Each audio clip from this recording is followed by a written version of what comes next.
सभी को सुप्रभात।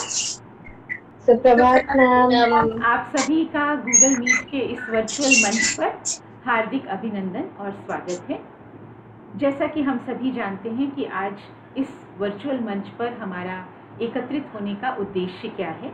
हमारा उद्देश्य है सत्र 2019-20 में हमने हिंदी आधार विषय के अंतर्गत एक परियोजना को पूर्ण किया था। उस परियोजना के विषय में चर्चा करने के लिए हम सब यहाँ एकत्रित हुए हैं। तो इससे पहले कि हम चर्चा करें, आइए इस परियोजना की एक झलक हम देखते हैं। मैं प्रेजेंट करने जा रही हूँ।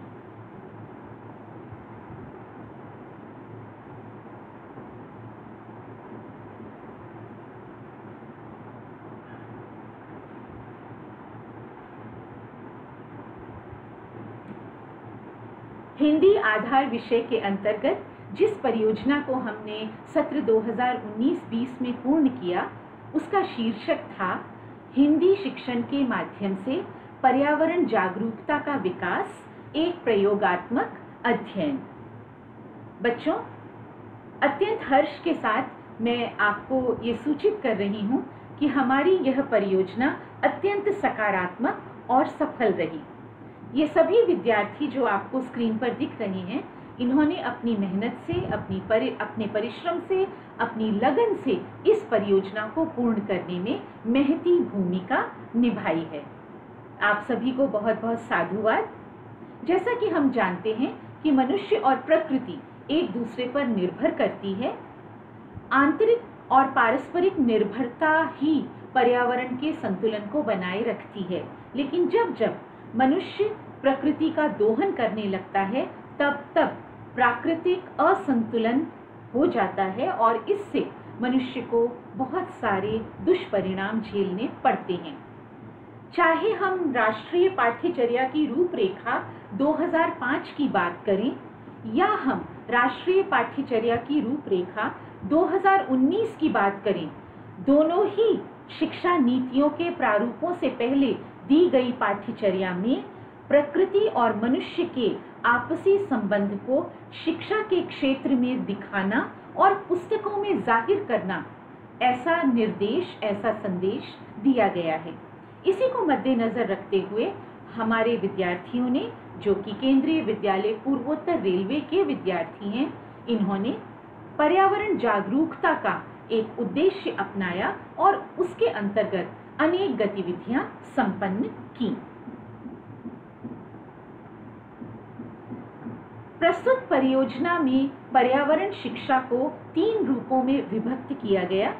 हिंदी शिक्षण के माध्यम से पर्यावरण के बारे में जानना, हिंदी शिक्षण के माध्यम से पर्यावरण के लिए काम करना और हिंदी शिक्षण के माध्यम से पर्यावरण से जुड़ना।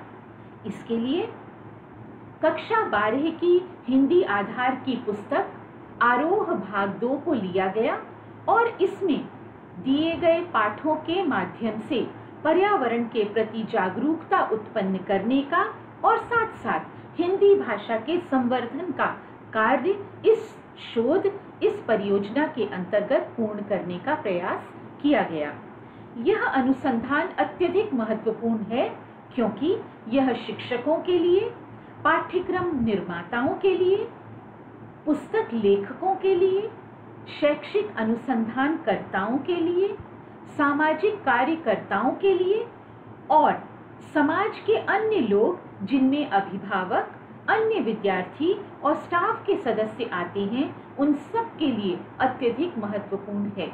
इसके साथ साथ जब हम यह परियोजना कार्य कर रहे थे तो हमने जाना कि इस परियोजना कार्य से विद्यार्थियों के मानसिक स्वास्थ्य में भी सकारात्मक प्रभाव पड़ा है।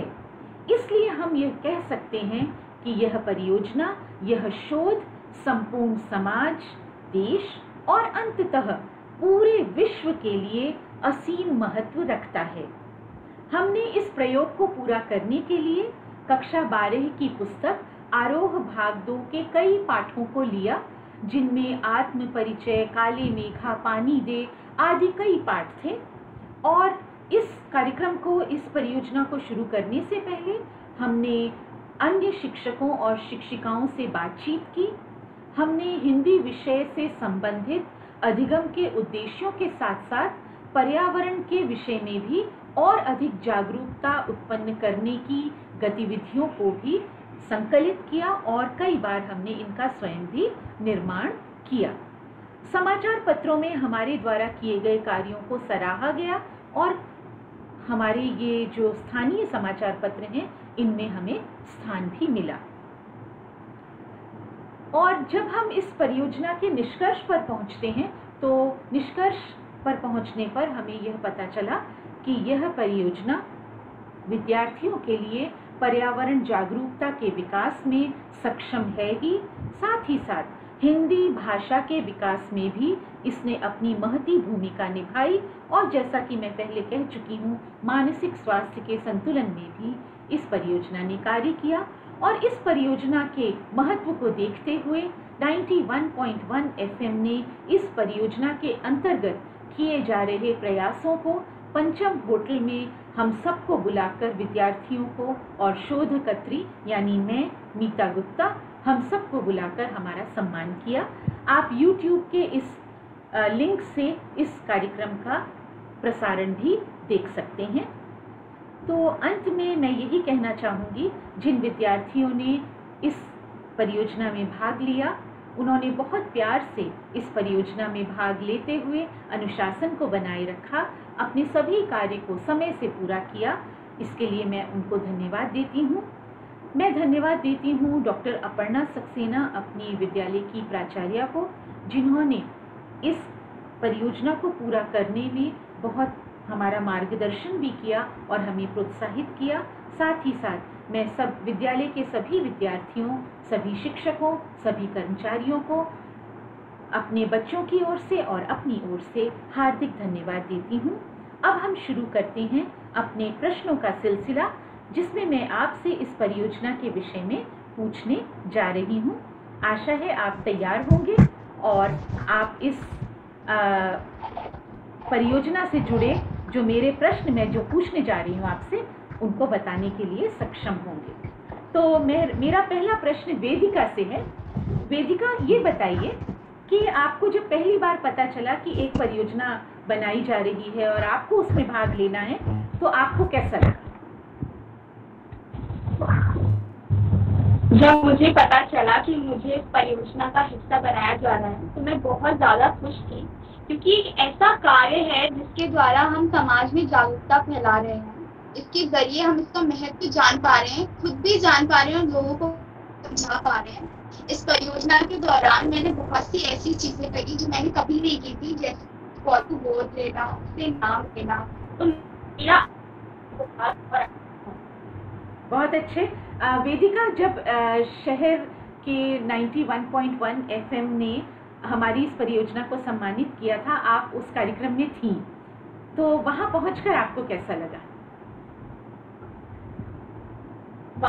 बहुत सराहना की। तो भी जानते हैं केंद्रीय विद्यालय के बच्चों ये है, इसलिए हमें हमारे बाद आने वाले जूनियर्स भी हम जो कर रहे हैं। बहुत अच्छे वेदिका, आपके विचार जानकर हमें बहुत ही खुशी हुई। आपका बहुत बहुत धन्यवाद कि आपने इतने अच्छे ढंग से सुंदर शब्दों में अपने विचार व्यक्त किए। अब मैं सबनूर से बात करना चाहूँगी। सबनूर, आप मेरी आवाज़ सुन रही हैं? सबनूर, ये बताइए कि जैसा कि वेदिका ने अभी कहा कि हमने पौधों को नाम दिए, क्या आपने भी अपने पौधे को नाम दिया था? जी मैम, मैंने भी अपने पौधे को नाम दिया था। क्या नाम दिया था? रोजली नाम दिया था। अच्छा, रोजिली आपने नाम दिया था। तो ये नाम आपने क्यों, हाँ रोजिली, आपने क्यों दिया रोजिली नाम? मैंने रोजली नाम इसलिए दिया क्योंकि जब मैं छोटी थी तब मेरे पापा मेरे से एक चिड़िया लाए थे जो पिंक कलर की थी, बहुत प्यारी थी, इसलिए इस पर हम रोज। बहुत अच्छे। मैंने सुना है कि आपने अपने इस पौधे को बहुत सारे पत्र भी लिखे थे। यस मैम, बहुत सारे पत्र। ये पत्र लिखकर आपको कैसा लगा? पत्र लिखते हुए बहुत अच्छा लगता था। मतलब ऐसा लगता था कि बहुत मतलब जो बातें हम किसी और से शेयर नहीं कर सकते थे, वो मैं अपनी रोजली से शेयर कर अरे वाह, क्या बात है। थी। तो जैसे जिस दिन भी निराशा होती थी, हाँ, और कैसे जैसे मतलब गुस्सा होती थी, और जिस दिन खुश होती थी, तो मैं अपनी रोशनी से सारी बातें शेयर करती अरे थी। बहुत अच्छे। तो रोजली को बहुत बहुत धन्यवाद हम सब की ओर से कि उसने आपके मानसिक संतुलन को और मानसिक स्वास्थ्य को बनाए रखने में बहुत बहुत मदद की। अब मैं तीसरा प्रश्न पूछना चाहूँगी सालेहा से। सालेहा, ये बताइए कि इस परियोजना से जुड़कर क्या पर्यावरण संबंधी जागरूकता आई? ये तो मैं समझ रही हूँ औरों की बातों से भी। क्या हिंदी भाषा को सीखने में मदद मिली? अपना माइक ऑन करिए, माइक ऑन करिए।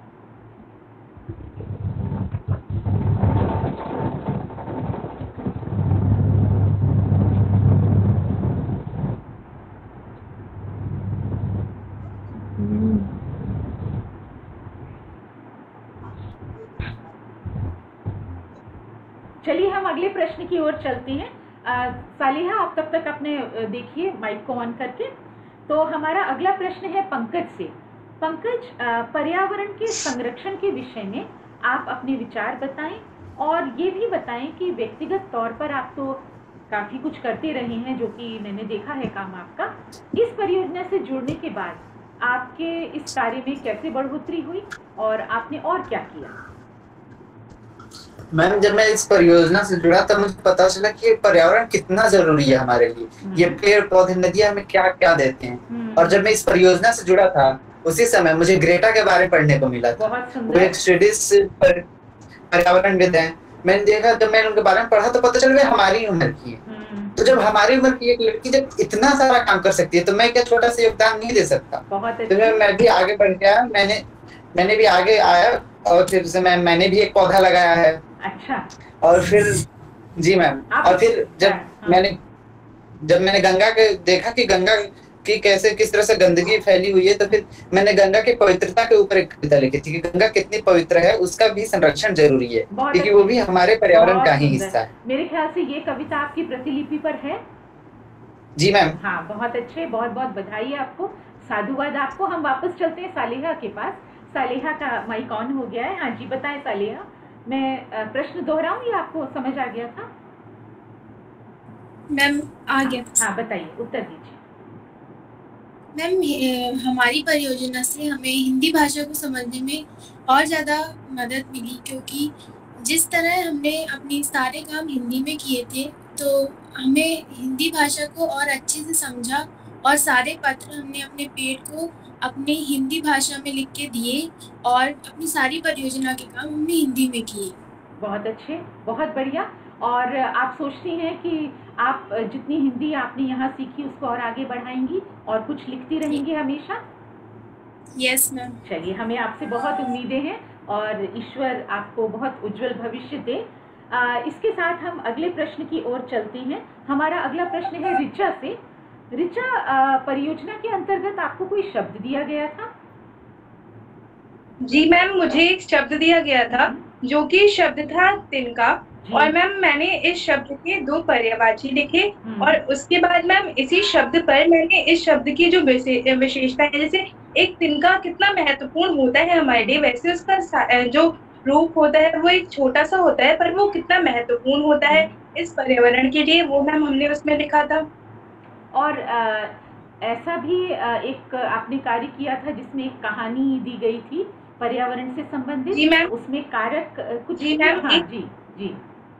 हाँ मैम। जी मैम, एक कहानी के लिए आपने हम लोग को दिया था, जिसमें हम लोगों को पर्यावरण के बारे में एक कहानी लिखनी थी, और मैम उस कहानी में हम लोगों ने कारक का इस्तेमाल करा था, जिससे हमें पर्यावरण के साथ साथ मतलब पर्यावरण से सीख तो मिली, हमें प्रकृति के बारे में जानने को मिला। वह हमने कहानी लिखी, उसी के साथ साथ हमने हिंदी भी सीखी, क्योंकि हमने उसमें का प्रयोग करा। बहुत अच्छे ऋचा, बहुत बहुत धन्यवाद। मेरा अगला प्रश्न आयुषी से है।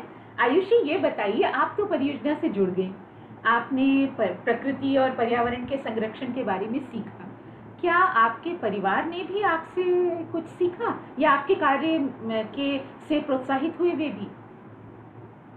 जी हाँ मैम। सबसे पहले मैंने संकल्प लिया कि मैं अपने जन्मदिन पर हर वर्ष एक पौधा लगाऊंगी, Very उस good. पौधे को एक प्यारा सा नाम भी दूंगी जी। और साथ में उसकी अच्छे से देखभाल भी करूंगी। और मेरे साथ में जन्मदिन पर जब क्या मैं दोगी किसी को ये बताओ। मैम जब मैं किसी को उपहार दूंगी आयुषी, तो मैं उसको उपहार में एक हाँ, छोटा सा पौधा ही दूंगी। मैं यही पूछ रही हूँ कि मेरे जन्मदिन पर आयुषी मुझे क्या देगी। मैम मैं आपको एक छोटा सा पौधा दूंगी। बिल्कुल सही, आगे बताइए जी। मैम साथ ही में मेरे माता पिता और बड़ी बहन के मन में पर्यावरण के प्रति बहुत सारी जागरूकता आई। Very उन्हें good. स्वच्छता का महत्व और अच्छे से समझ में आया। स्वच्छता को ध्यान में रखते हुए हमारे विद्यालय द्वारा प्लॉगिंग का एक कार्यक्रम आयोजित हुआ, जिसमें विद्यालय व आसपास की जगहों का हमने कूड़ा इकट्ठा किया और हमारे विद्यालय में करीब 18 किलो कूड़ा एक ही दिन में इकट्ठा हो गया। इकट्ठा हुआ। बहुत अच्छे आयुषी, बहुत बहुत धन्यवाद। और हमारा Thank you, अब अंतिम प्रश्न की ओर हम आ गए हैं। अंतिम वक्ता हैं हमारी और वे हैं वंदना मिश्रा। वंदना मिश्रा, आपसे मैं पूछ रही हूँ कि सुना है आप कुछ चित्र लेखन कर रही थी कुछ समय पहले, और जी मैम। चित्र लेखन के द्वारा आपने पर्यावरण के संबंध में नंबर 1, नंबर 2 भाषा संबंधी विकास आप में क्या हुआ, दोनों बातें बताएंगे। मैम इस परियोजना कार्य के अंतर्गत हमने चित्रलेखन का कार्य किया। इसमें हमें एक सूखे पेड़ और एक हरे पेड़ का चित्र दिखाया गया। उसे देखकर मुझे समझ आया कि हरे पेड़ पृथ्वी के लिए कितने आवश्यक हैं, क्योंकि सूखे पेड़ों से धरती बंजर होती जा रही है, पर्यावरण नष्ट हो रहा है। मेरे मन में पर्यावरण के प्रति जागरूकता आई। साथ ही में ये कार्य हमारे लिए बिल्कुल नया था। मैंने सीखा चित्रलेखन कैसे किया जाता है। मेरा कार्य इस कक्षा में सर्वोत्तम था, तो इसके लिए आपने मुझे सम्मानित किया और मैं इसके लिए आपका धन्यवाद भी करती हूँ। इससे मेरा 2 तरफा विकास हुआ, पर्यावरण के प्रति संवेदीकरण हुआ और साथ में भाषा ज्ञान में भी बहुत वृद्धि हुई। मैंने सीखा कि कैसे हम अपने भावों को शब्दों के रूप में लिखकर व्यक्त कर सकते हैं। बहुत सुंदर। मेरे ख्याल से हम अपनी बात को यहाँ समाप्त करते हैं, क्योंकि समय की सीमा भी है हमारे पास। और आप सब बच्चों ने आज छुट्टी के दिन एक साथ एक मंच पर आकर इस परियोजना के बारे में चर्चा की। इसके लिए मैं आपका एक बार फिर से धन्यवाद देती हूँ। बहुत बहुत धन्यवाद। मेरा शुभाशीष आपके साथ है। जीवन में सदैव आगे बढ़िए और हमेशा अच्छे काम करिए। धन्यवाद बच्चों। धन्यवाद मैम। धन्यवाद मैम।